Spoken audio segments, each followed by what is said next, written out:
ओम ऐं ग्लीं क्लीं चामुण्डाय विच्चे। ओम ऐं ग्लीं क्लीं चामुण्डाय विच्चे। ओम ऐं ग्लीं क्लीं चामुण्डाय विच्चे। जय माता दी दोस्तों, जय माता दी। मैं वंदना त्रिपाठी आप सभी को एक बार फिर से अपने चैनल पे बहुत बहुत स्वागत करती हूँ। आज मैं एक नया कथा लेके आई हूँ। आज मैं गुप्त नवरात्रि की कथा लेके आई हूँ, तो आप लोग पूरे वीडियो में बने रहिए और कथा का आनंद लीजिए।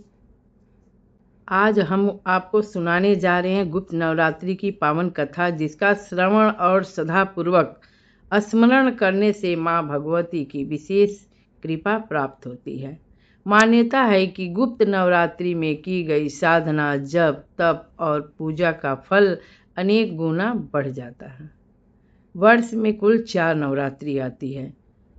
इनमें चैत्र और शारदीय नवरात्र सबसे अधिक प्रसिद्ध है, जबकि माघ और आषाढ़ मास के शुक्ल पक्ष की प्रतिपदा से प्रारंभ होने वाली नवरात्रियों को गुप्त नवरात्रि कहा जाता है।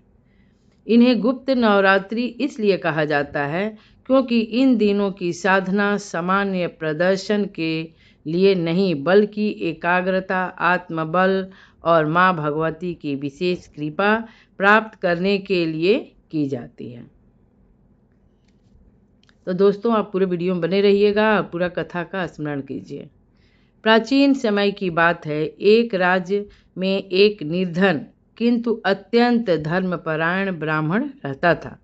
उसका परिवार बड़ा था, लेकिन आय का कोई अस्थायी साधन नहीं था। परिवार का पालन पोषण कठिनाई से होता था।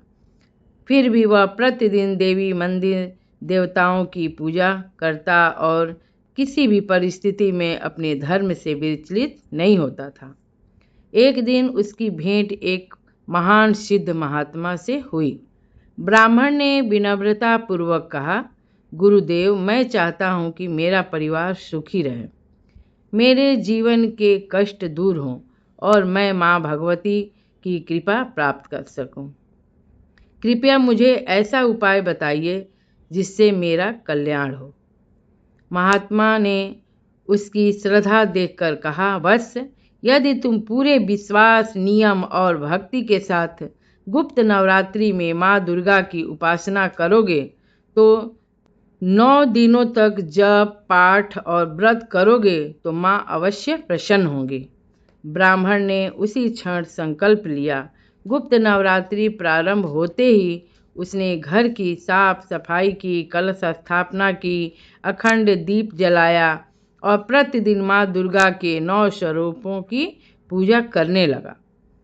वह दुर्गा सप्तशती का पाठ करता, माताओं के मंत्रों का जाप करता और अपनी सामर्थ्य के अनुसार भोग अर्पित करता था।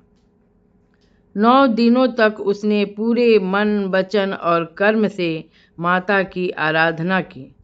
नवमी के दिन कन्या पूजन और हवन के बाद उसने माँ से केवल एक ही प्रार्थना की, हे जगदम्बे, मुझे धन से पहले समृद्धि, भक्ति और परिवार का सुख प्रदान करें।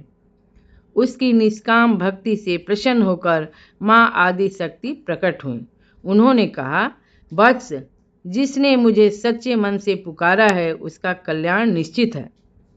आज मैं तुम्हारे सभी कष्ट दूर करूंगी, तुम्हारे घर में सुख समृद्धि आएगी और तुम्हारा परिवार सदैव मेरी कृपा में रहेगा।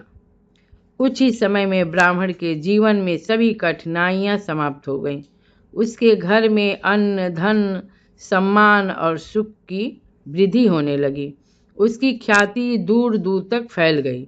तब से यह मान्यता प्रचलित हुई कि जो भी श्रद्धापूर्वक गुप्त नवरात्रि में माँ भगवती की आराधना करता है उसकी मनोकामनाएं पूर्ण होती हैं और जीवन में आने वाली अनेक बाधाएं दूर हो जाती हैं।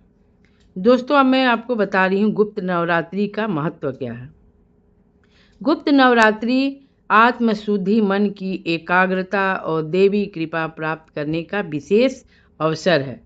इन 9 दिनों में माँ दुर्गा के 9 स्वरूपों की पूजा करके, दुर्गा सप्तशती का पाठ करने, देवी देवताओं का जप करने, कन्या पूजन, दान, पुण्य और सात्विक जीवन अपनाने का विशेष महत्व माना गया है। माँ भगवती बाहरी दिखावे से नहीं बल्कि सच्ची श्रद्धा, पवित्र मन और निष्काम भक्ति से प्रसन्न होती हैं। जो भक्त विश्वास से समर्पण के साथ उनकी आराधना करता है, उसके जीवन में साहस, सुख, समृद्धि और आध्यात्मिक उन्नति का मार्ग प्रशस्त होता है। तो इसी के साथ बोलिए सच्चे दरबार की जय, माँ दुर्गा की जय। दोस्तों, अभी ये गुप्त नवरात्रि की कथा आप लोग को कैसी लगी? अगर अच्छी लगी होगी तो अपने दोस्तों, अपने परिवार में सबको शेयर कीजिएगा और लाइक कीजिएगा और कमेंट में जय माता दी लिखिएगा। अगर आप हमारे चैनल पर नए हैं तो चैनल को सब्सक्राइब कीजिएगा। जय माता दी।